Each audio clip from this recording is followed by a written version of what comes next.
Binary options trading is a financial derivative where traders speculate on the direction of an asset's price movement within a specific time frame.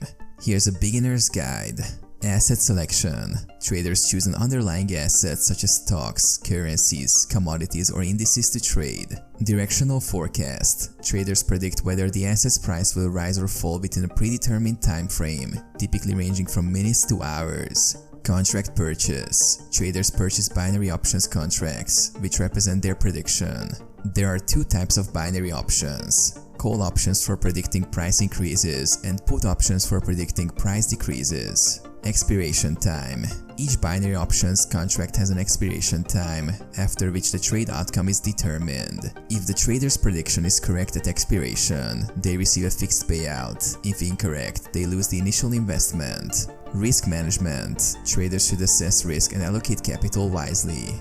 It's crucial to understand that binary options trading carries inherent risks, including the potential loss of the entire investment. Education and research. Beginners should educate themselves about trading strategies, market analysis techniques, and risk management principles before engaging in binary options trading. Start small.